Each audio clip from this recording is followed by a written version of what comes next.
Ayat 2 menyebutkan, kami menciptakan manusia dari nutfatun namsyat, 1 menit kuantitas dari cairan campuran, yaitu sperma dan sel telur. Keduanya dibutuhkan untuk pembuahan. Quran menggambarkan berbagai tahapan embriologi dengan sangat detail, yang mana telah ditunjukkan melalui slide Dr. William Campbell. Beliau membantu saya menjelaskan topik ini. Ini dijelaskan surat Mukminun 23 ayat 12-14.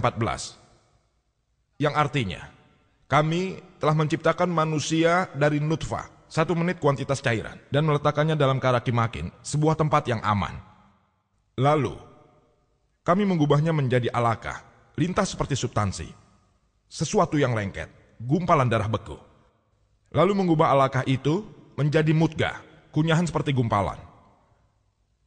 Kemudian, kami mengubah mudghah menjadi izama, tulang. Lalu menyelimuti tulang itu dengan leham daging. Dan kami menjadikan makhluk baru, Maha Besar Allah yang merupakan sebaik-baiknya pencipta. 3 ayat Quran ini menjelaskan berbagai tahapan embriologi dengan sangat detail. Pertama, nutfah ditempatkan di tempat yang aman dan diubah menjadi alaqah. Alaqah mempunyai 3 arti. Pertama, sesuatu yang lengket. Dan kita tahu kalau pada tahap awal, embrio menempel pada dinding uterus dan akan terus lengket sampai akhir. Kedua, yaitu lintah, seperti substansi. Seperti yang tadi saya sampaikan, embrio mulanya memang mirip lintah. Selain mirip, embrio juga berperilaku seperti lintah. Ia mendapat suplai darahnya dari ibunya, seperti halnya makhluk penghisap darah. Dan arti yang ketiga, yang tadi telah membuat Dr. William Campbell keberatan, yaitu arti yang benar, gumpalan darah beku. Dan karena itulah Quran memiliki kesalahan ilmiah. Tapi dengan berat hati harus saya katakan bahwa apa yang dikatakan oleh Dr. William Campbell itulah yang salah. Quran tidak salah, dia yang salah. Tapi mungkin saja saya cukup mengerti karena Dr. William Campbell kurang mengerti tentang Quran. Jadi dia yang salah. Karena saat ini, detik ini, setelah kemajuan embriologi, bahkan Dr. Keith Moore mengatakan mulanya embrio selain mirip lintah juga mirip sekali dengan gumpalan darah beku. Karena pada awal pertumbuhannya, yaitu tahap alaqah 3 hingga 4 minggu, darah dibekukan dalam tempat tertutup. Dan Dr. William Campbell mempermudah saya dengan menunjukkan slide-nya. Mungkin sulit untuk Anda menerimanya, tapi memang ini slide yang ditunjukkannya. Persis seperti yang dikemukakan oleh Profesor Keith Moore, terlihat seperti gumpalan beku, di mana darah dibekukan dalam tempat tertutup dan saat embrio berumur 3 minggu, sirkulasi darah tidak dapat terjadi. Tapi nanti hal itu dianggap sebagai kemunculan darah beku. Dan jika Anda mengamati ikhtisarnya, yaitu setelah aborsi terjadi, Anda akan melihat seperti gumpalan beku.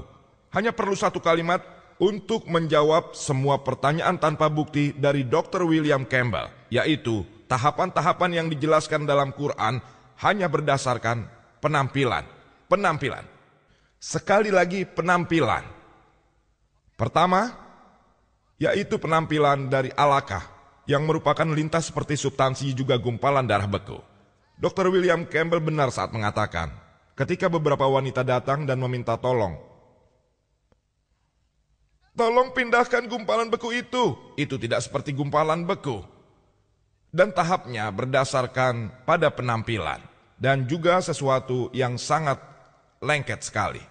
Kemudian Quran mengatakan kami mengubah alaqah menjadi mudghah. Profesor Keith Moore mengambil segel plastik dan menggigit dengan giginya untuk membuat alaqah itu seperti mudghah. Gigi dianggap sebagai somite. Dr. William Campbell mengatakan, saat alaqah menjadi mudghah, sifat lengketnya masih ada.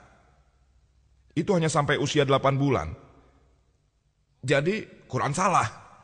Saya telah katakan pada Anda tadi, Quran menggambarkan penampilannya saja. Bentuk mirip lintah dan mirip gumpalan beku diubah menjadi kunyahan seperti penampilannya. Dan terus lengket sampai akhir. Tidak ada masalah. Tahapannya dibagi atas dasar penampilan, tidak hanya fungsinya. Lalu Quran berkata, kami mengubah mudghah menjadi izama dan menyelimutinya dengan daging. Dr. William Campbell mengatakan, dan saya sangat setuju dengannya, bahwa pendahuluan dari otot dan tulang rawan, yaitu tulang-tulang. Mereka terbentuk bersama. Saya setuju dengan hal ini. Saat ini kita mengetahui kalau pada awal pembentukannya, otot dan tulang terbentuk bersama antara hari ke-25 dan ke-40, yang disebut Quran dengan tahapan mudghah. Namun mereka belum berkembang. Nanti, di akhir minggu ke-7, embrio mulai terlihat seperti manusia. Lalu tulang-tulangnya pun terbentuk. Menurut embriologi modern, tulang terbentuk setelah hari ke-42 dan memberi bentuk pada kerangka. Bahkan pada tahap ini saat tulang terbentuk, otot belum terbentuk. Nanti, setelah minggu ke-7 dan awal minggu ke-8, otot baru terbentuk. Jadi Quran sangat sempurna menggambarkan pertama alaqah, kemudian mudghah, lalu izama. Setelah itu diselimuti daging. Dan ketika mereka terbentuk, penggambarannya sempurna. Profesor Keith Moore mengatakan bahwa tahapan-tahapan yang dijelaskan dalam embriologi modern, tahap 1, 2, 3, 4, dan 5 sangat membingungkan. Sedangkan penjelasan tahapan embriologi dalam Quran atas dasar penampilan dan bentuk sangat lebih baik. Alhamdulillah. Lalu dia berkata, begini katanya, saya tidak akan keberatan mengakui Nabi Muhammad utusan Tuhan dan Quran Agung ini pastilah wahyu dari Tuhan yang maha besar. Disebutkan dalam surat An-Nisa, ke-4 ayat 56, yang menyampaikan tentang rasa sakit. Sebelumnya para dokter berpikir kalau hanya otaklah yang dapat merasakan sakit.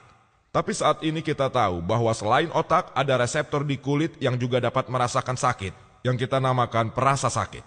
Quran menyebutkan dalam surat Nisa 4 ayat 56, bagi mereka yang menolak tanda-tanda kami akan melemparkan mereka ke api neraka dan sesering kulit mereka terbakar. Kami akan memberi mereka kulit baru yang akan merasakan sakit lagi. Ini menunjukkan bahwa ada sesuatu di kulit yang bertanggung jawab atas rasa sakit. Profesor Tagada Sahun, Ketua Jurusan Anatomi, Universitas Chiang Mai di Thailand. Hanya karena satu ayat ini, dia mengucapkan syahadat. Di konferensi kesehatan ke-8 di Riyadh, dia berkata, La ilaha illallah Muhammadur Rasulullah. Tak ada Tuhan selain Allah dan Nabi Muhammad SAW utusan Allah. Saya tadi mengawali pembicaraan saya dengan mengutip ayat dari Al-Quran yang mulia dari surat Fussilat 41 ayat 53. Sanurihim ayatina fil afaqih wa fi anfusihim hatta yatabayyana lahum annahul haq. Afalam yahti bi rabbika anna wala kulli syai'in syahid. Kami akan menunjukkan pada mereka tanda kami paling jauh di ujung jauh horizon dan ke jiwa mereka sampai jelas bahwa inilah sebenarnya. Satu ayat ini cukup untuk memberi bukti pada Dr. Tagada Sahun kalau Quran itu wahyu Tuhan. Orang lain mungkin butuh 10 tanda. Mungkin 100 atau bahkan 1000 tanda diberikan tapi mereka tidak mau mengakui kebenaran Quran. Quran menyebutkan orang itu dalam surat Al-Baqarah 2 ayat 18. Summum bukmun umyun pahum layar jiun. Orang tuli bisu buta, mereka tidak akan kembali ke jalan yang benar. Injil juga kemukakan hal yang sama dalam ajaran Matius 13 ayat 13. Bermata tapi tidak melihat, bertelinga tapi tidak mendengar, juga tidak memahami. Dan mengenai bagian lain dari embriologi, saya akan menanggapinya insya Allah, jika waktu memungkinkan. Saya harus adil juga pada bagian yang lain. Mengenai Injil dari sudut pandang ilmu pengetahuan. Pertama-tama saya ingin mengatakan bahwa Quran surat Ar-Ra'd 13 ayat 38. Kami telah menurunkan beberapa wahyu. Hanya 4 yang disebutkan. Taurat, Zabur, Injil, dan Quran. Taurat adalah wahyu yang diturunkan pada Nabi Musa alaihissalam. Zabur adalah wahyu yang diturunkan pada Daud alaihissalam. Injil adalah wahyu yang diturunkan pada Isa alaihissalam. Dan Quran adalah wahyu yang terakhir pada utusan terakhir yaitu Nabi Muhammad SAW. Biar saya perjelas lagi mengenai satu hal, bahwa Injil ini yang dipercayai orang-orang Kristen sebagai firman Tuhan bukanlah Injil yang dipercaya oleh kaum Muslim bahkan oleh nabi-nabi sebelumnya. Injil Kristen ini mungkin saja mengandung firman-firman Tuhan, tapi juga mengandung perkataan nabi-nabi dan juga perkataan ahli sejarah. Semuanya serba tidak jelas dan semraut dan sama sekali tidak ilmiah.